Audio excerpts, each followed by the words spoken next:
تین لوگوں کی دعا اللہ تعالیٰ قبول نہیں کرتا، اور یہ تین لوگ ایسے ہیں جو آنے والے رزق کو ٹھکرا دیتے ہیں۔ کیوں؟ اس لیے کہ یہ تین گناہ بڑے شوق سے کرتے ہیں۔ پہلا گناہ اپنے سگے بھائی سے نفرت کرنا، سگے بھائی سے لڑنا جھگڑنا، بھائی سے دوری اختیار کرنا، ہمیشہ کے لیے نہ بولنا، اپنے اندر ضد رکھنا، انا رکھنا، بھائی کو اچھا نہ سمجھنے والا جو عمل ہے نا، یہ آنے والے رزق کو ٹھکرا دیتا ہے، یہ انسان کی دعا قبول نہیں ہونے دیتا۔ ایسے انسان کی دعا اس کے سر سے ایک بالشت بھی اوپر نہیں جاتی جو شخص اپنے سگے بھائی سے نفرت کرتا ہے۔ زندگی اتنی مختصر ہے، اتنی مختصر ہے کہ جی بھر کر محبت کرنے کا وقت نہیں ملتا، اللہ جانے لوگ نفرتوں کا وقت کہاں سے لے کر آتے ہیں۔ ایک بار کسی شخص نے اپنے سگے بھائی سے لڑائی کی، اس کا سر پھاڑا، پھر ہمیشہ کے لیے دور ہو گیا، نفرت کرنے لگا، کبھی نہ پوچھا بھائی تیرا کیا حال ہے۔ اپنی ضد اور انا کی غلامی کرتے ہوئے بھائی کو دشمن سمجھ بیٹھا اور بہت دور چلا گیا۔ وقت گزرتا گیا، خاموشی دلوں کی دیوار بن گئی۔ پھر ایک دن ماں نے اپنے متکبر بیٹے کو کہا، ماں نے اپنے بڑے بیٹے کو کہا، بیٹا آج 20 سال بعد تیرا بھائی تجھے یاد کر رہا ہے، آج 20 سال بعد تیرا چھوٹا بھائی تجھے یاد کر رہا ہے، جسے تو نے ٹھکرا دیا تھا، جس سے تو نفرت کرتا ہے، تجھے یاد کر رہا ہے۔ کہتا ہے میرے بھائی کو کہو ایک بار مجھے گلے تو لگا لو، ہو سکتا ہے یہ ملاقات ہماری آخری ملاقات ہو۔ اے متکبر اور ضدی بیٹے نے کہا، اماں وہ میرا بھائی نہیں، وہ میرا دشمن ہے، وہ کسی بھی حال میں میرا بھائی نہیں ہو سکتا، وہ میرا دشمن ہے اور میں کسی بھی حال میں اسے گلے نہیں لگا سکتا۔ رات گزر گئی، صبح کا سورج طلوع ہوتے ہی کسی نے خبر دی کہ تمہارا بھائی اس دنیا میں نہیں رہا، تمہارا چھوٹا بھائی تمہارے ظلم سہتا سہتا اس دنیا سے چلا گیا ہے، ہمیشہ کے لیے خاموش ہو گیا ہے، اب وہ اس دنیا میں نہیں رہا۔ یہ خبر سنتے ہی متکبر بھائی گھر سے اٹھا، چھوٹے بھائی کے گھر گیا، کمرہ خالی تھا، بستر ٹھنڈا تھا، اور بستر کے اوپر ایک مردہ لاش پڑی تھی، اور اس لاش کے اوپر ایک خط پڑا تھا جس کے اوپر لکھا تھا، بھائی تجھے بہت یاد کرتا تھا، تجھے گلے لگانے کو بہت دل کرتا تھا، لیکن نہیں کر سکتا تھا کیونکہ میں غریب تھا اور تو امیر تھا۔ بھائی تجھے دیکھنے کو بہت دل کرتا تھا، تجھے دکھ سنانے کو بہت دل کرتا تھا، تجھے درد سنانے کو بہت دل کرتا تھا، تجھے گلے لگانے کو بہت دل کرتا تھا، لیکن نہیں کر سکتا تھا کیونکہ میں غریب تھا اور تو امیر تھا۔ ہائے یہ خط پڑھتے ہی ضدی بھائی، متکبر بھائی، بڑا بھائی رونے لگا، دیواروں پہ ٹکرے مارنے لگا، مگر یہ سب کچھ فضول تھا کیونکہ اب وقت گزر چکا تھا۔ میرے بھائیوں یاد رکھو، انا سے بڑی کوئی قبر نہیں ہوتی، اور بھائی جیسا کوئی سایہ نہیں ہوتا، بھائی کو سینے سے لگانے سے بڑی کوئی عبادت نہیں ہو سکتی۔ نماز اللہ تعالیٰ کی بہت بڑی عبادت ہے، قسم ہے اللہ پاک کی، روزہ اللہ تعالیٰ کی بہت بڑی عبادت ہے، کسی کی مدد کرنا اللہ تعالیٰ کی بہت بڑی عبادت ہے، روزہ، نماز، حج، زکوٰۃ اللہ تعالیٰ کی بہت بڑی عبادت ہے، مگر سنو بھائی کو سینے سے لگانا، اے ہے محبت بھری نگاہوں سے دیکھ کر اپنے بھائی کو سینے سے لگانا، اس کی پیشانے پر بوسہ دینا، اس سے بڑی کوئی عبادت نہیں ہو سکتی۔ میرے رسول کریم صلی اللہ علیہ وآلہ وسلم نے فرمایا اپنے بھائی کو اس حال میں اکیلا مت چھوڑو کہ وہ تمہیں بلائے اور تم اس کی مدد نہ کرو، وہ تمہیں بلاتا رہے، وہ مصیبت میں ہو اور تم اس سے منہ موڑ کر آگے چلے جاؤ۔ اگر ایسا کرو گے تو یاد رکھنا قیامت کے دن اللہ تمہارے ساتھ وہی سلوک کرے گا جو تم نے اپنے بھائی کے ساتھ کیا ہوگا۔ اگر تم نے اپنے بھائی کا دل دکھایا ہے، اگر تم نے اپنے بھائی کی زندگی تباہ کی ہے، تو یاد رکھ زندگی میں کانٹوں کے سوا کچھ نہیں ملے گا۔ پھر پوری زندگی سکون کا سوچنا بھی مت، تیرے پاس پیسہ ہوگا، مال ہوگا، دولت ہوگی، سب کچھ ہونے کے باوجود بھی تجھے نیند نہیں آئے گی، تیرا دل بے قرار رہے گا، تیرا دل بے چین رہے گا، اس لیے کہ تو نے اپنے سگے بھائی کا حق مارا، تو نے اپنے سگے بھائی کے ساتھ دشمنی کی۔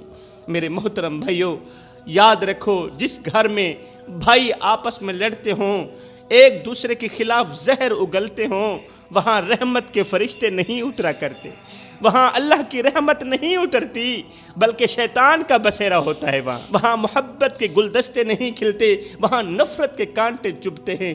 جہاں بھائی ایک دوسرے کی آنکھوں میں آنکھیں ڈال کر بات نہ کر سکیں، وہاں شیطان اپنا بستر بچھا کر بیٹھ جاتا ہے اور رحمان ناراض ہو جاتا ہے۔ ایسے گھروں میں نہ خوشی کا چہرہ مسکراتا ہے، نہ رزق کا دروازہ کھلتا ہے۔ رزق کے دروازے ایسے گھر کے لیے بند ہو جاتے ہیں۔ رب نے بھائی کے رشتے کو کچھ یوں باندھا ہے کہ دونوں کی رضا میں ہی رب کی رضا ہے۔ سبحان اللہ۔ دونوں کی خوشی میں ہی آسمان سے رزق کے دروازے کھلتے ہیں، دونوں کی خوشی میں ہی اللہ کی خوشی ہے۔ جس گھر میں چار بھائی آپس میں ہنستے ہوں، مسکراتے ہوں، ایک دوسرے کو گلے لگا کر بیٹھتے ہوں، ایک دوسرے کو سینے لگا کر سوتے ہوں، ایک دوسرے پر راضی ہوں، قسم خدا کی فرشتے ایسے گھر کو تلاش کر کے رزق پہنچاتے ہیں۔ ایسا گھر آگے ہوتا ہے، رزق ان کے پیچھے ہوتا ہے۔ ایسا گھر رزق کے لیے پریشان نہیں ہوتا۔ اور اگر ان کے درمیان بغض آ جائے، اگر ان بھائیوں کے درمیان نفرت آ جائے تو وہی دروازے اللہ تعالیٰ بند بھی کر دیتا ہے۔ جو رحمت کے دروازے کھولنے کی طاقت رکھتا ہے نا، ان کے گھر کی طرف رزق کے دروازے کھولنے کی طاقت رکھتا ہے نا، تو جب بھائیوں کے اندر نفرت آ جاتی ہے تو پھر اللہ تعالیٰ وہی دروازے بند کر دیتا ہے۔ بھائی کا چہرہ اگر غمگین ہو تو سمجھ لو تمہارا مقدر بھی رو رہا ہے۔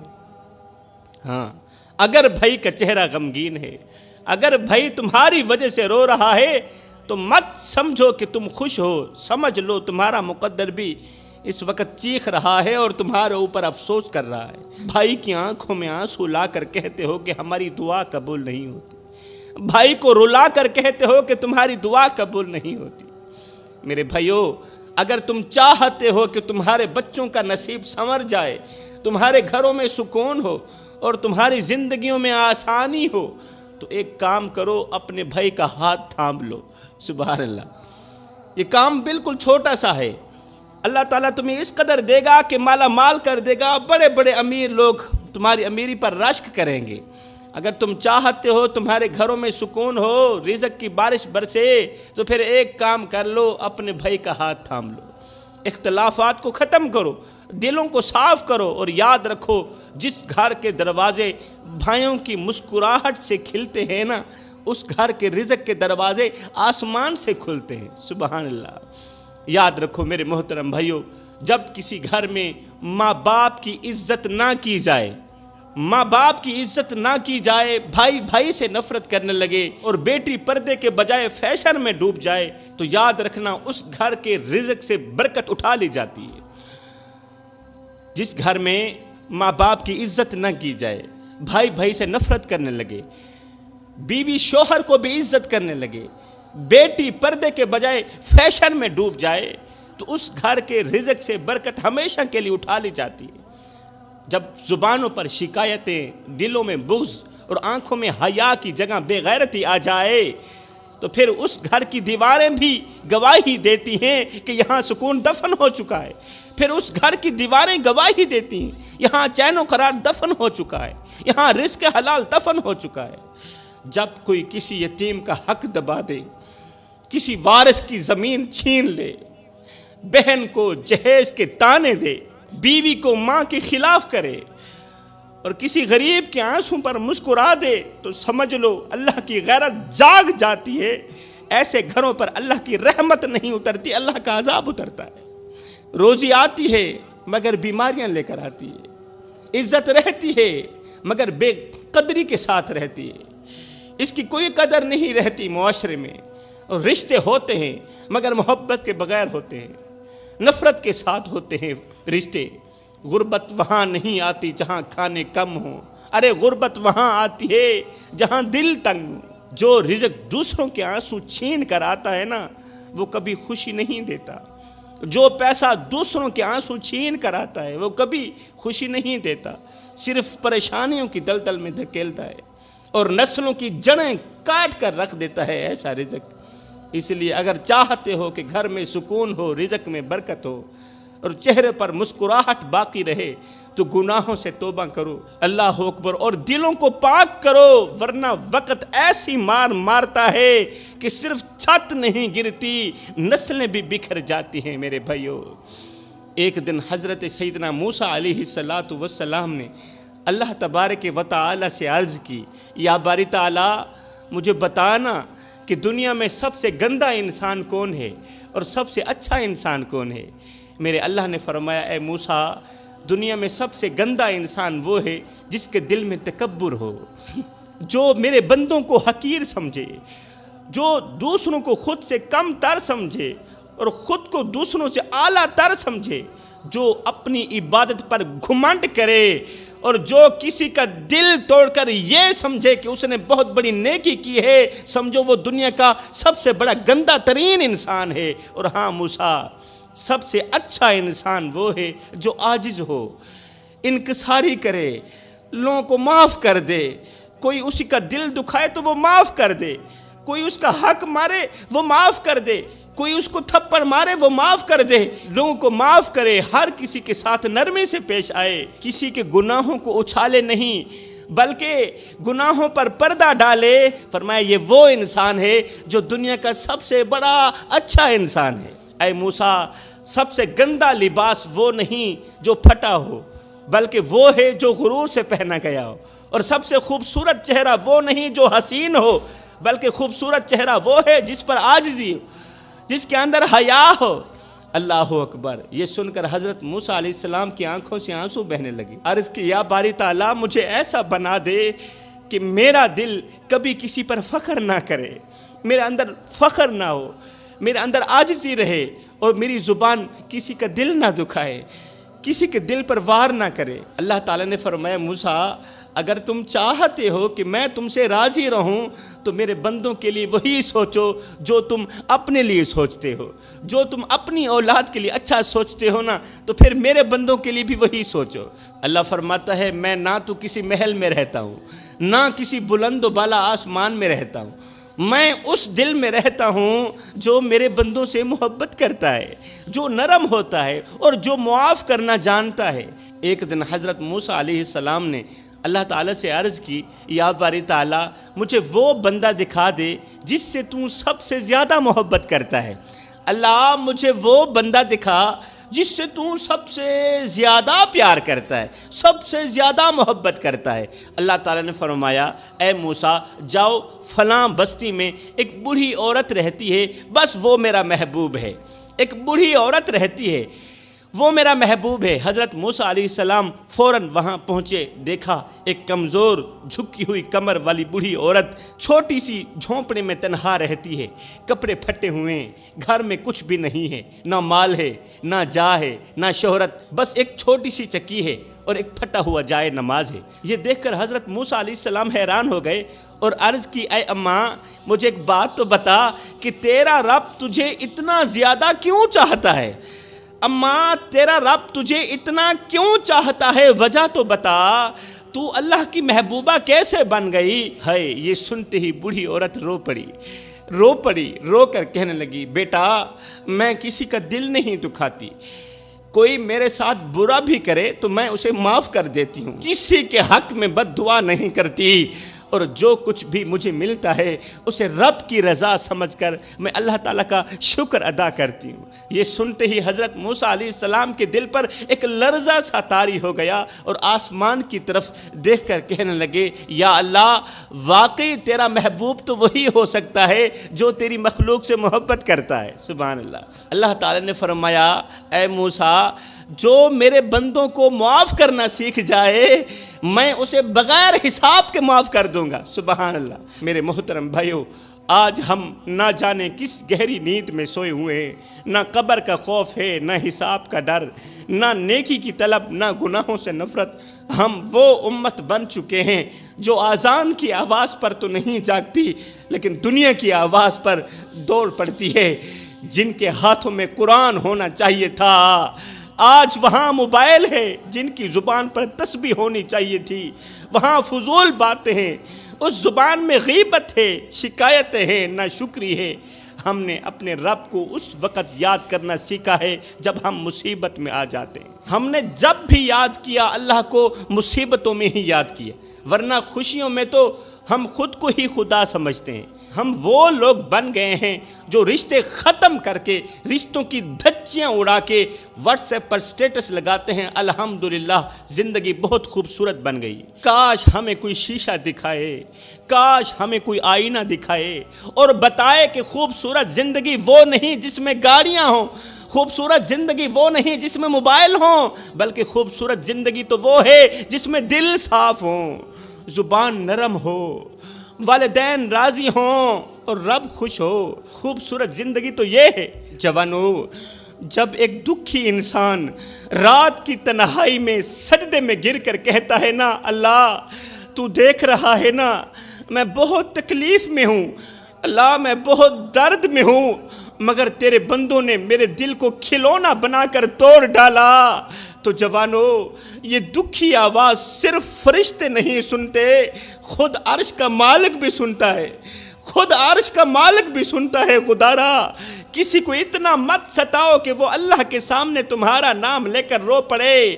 اگر وہ اللہ کے سامنے تمہارا نام لے کر چیخ پڑا، تڑپ پڑا، تو یاد رکھنا تمہارے لیے بہت بڑا مسئلہ بن جائے گا، تم بہت بڑی بلا کے منہ میں آ جاؤ گے۔ ہائے نہ ہم رہے دل لگانے کے قابل، نہ دل رہا غم اٹھانے کے قابل، ربا تیرے بندوں نے دیے اتنے غم کہ چھوڑا نہ ہمیں مسکرانے کے قابل۔ جوانو ایسی زندگی تو جانور بھی نہیں گزارتے جیسی ہم گزار رہے ہیں۔ کتنے لوگ ہیں جن کی زندگیاں ہماری زبان کی وجہ سے تباہ ہو چکی ہیں، کتنے دل ہیں جو ہماری باتوں کے الفاظ سہتے سہتے ٹوٹ چکے ہیں۔ کسی کو اتنا مت رلاؤ کہ وہ اللہ کے سامنے تمہارا نام لے کر تڑپ اٹھے۔ اگر اس نے ایسا کر لیا تو یاد رکھنا تم دنیا والوں کے سامنے ذلیل ہوتے نظر آؤ گے، تباہ و برباد ہوتے نظر آؤ گے۔ ہم تو وہ نادان بن چکے ہیں کہ ہم صدقہ دیتے وقت، خیرات دیتے وقت تصویر تو بنا لیتے ہیں، مگر یہ نہیں سوچتے کہ جس ہاتھ میں ہم روٹی تھما رہے ہیں اس ہاتھ نے شاید کتنی بار عزت بچانے کے لیے فاقہ کیا ہو، اس ہاتھ نے شاید کتنی بار اپنی عزت بچانے کے لیے وہ ہاتھ بھوکا رہا ہو، کتنی بار اس نے پیاس سہی ہو، کتنی بار وہ پیاسا رہا ہو، کتنے دن وہ بھوکا رہا ہو۔ ارے ایسی زندگی جس میں ضمیر نہ ہو، احساس نہ ہو، انسانیت نہ ہو، وہ زندگی دھرتی کے اوپر صرف بوجھ ہے، وہ زندگی نہیں بلکہ وہ قیامت کے دن کی شرمندگی ہے۔ کبھی رک کر اپنے آپ سے پوچھو کیا تم واقعی زندہ ہو؟ ارے زندہ بھی ہو کہ زندہ ہو کر بھی مردہ بن چکے ہو؟ ہم وہ لوگ بن چکے ہیں جو کسی کے پاؤں میں جوتی ڈال کر پہلے کیمرہ آن کرتے ہیں اور پھر تصویر کے نیچے لکھتے ہیں الحمدللہ خدمت کا موقع ملا۔ ہم تو وہ نادان لوگ ہیں، مگر ہمیں یہ احساس نہیں ہوتا کہ جس کے پاؤں میں ہم نے جوتی ڈالی اس کی عزت نفس تو ہم نے اپنے کیمرے میں دفن کر دی، اس کی عزت کو تو ہم نے اپنے موبائل کے اندر مجروح کر دیا، کیونکہ ہمیں تو شہرت چاہیے، کسی کی غیرت روند کر ہمیں تو ویوز چاہیے۔ خدارا میرے بھائیو، کسی غریب کو جوتی پہناؤ مگر اس کی تصویر مت بناؤ، اسے کھانا کھلاؤ مگر کیمرے میں اس کا چہرہ مت دکھاؤ۔ کچھ بھی کرو دنیا کو نہ بتاؤ، رب کافی ہے تمہاری گواہی کے لیے، رب کافی ہے تمہیں عطا کرنے کے لیے، کسی کو نہ بتاؤ، رب ہی کافی ہے تمہاری تعریف کرنے کے لیے۔ ایسی زندگی تو کتے بھی گزارنا پسند نہیں کرتے، جہاں نہ دل میں احساس ہو، نہ زبان میں نرمی ہو، نہ آنکھوں میں شرم ہو، نہ عمل میں انسانیت ہو، جہاں رشتے صرف مفاد کے لیے ہوں، عبادت صرف دکھاوے کے لیے ہو، نیکی صرف تصویروں کے لیے، موبائلوں کے لیے ہو۔ یہ زندگی نہیں، یہ بہت بڑی شرمندگی ہے میرے محترم بھائیو۔ یہ زندگی کہاں ہے؟ ایسی زندگی گزارنا تو کتے بھی پسند نہیں کرتے۔ یہ زندگی نہیں، یہ شرمندگی ہے، اور یہ زندگی کے لمحے تمہارے اور میرے لیے غنیمت۔ انہی لمحوں میں کچھ کر لو، انہی لمحوں میں کچھ اکٹھا کر لو، انہی لمحوں میں خدا کی یاد اور محبت کے دیے اپنے دل میں جلا لو۔ معلوم نہیں پھر فرصت ملے نہ ملے، معلوم نہیں پھر یہ زندگی کے لمحے ملے نہ ملے۔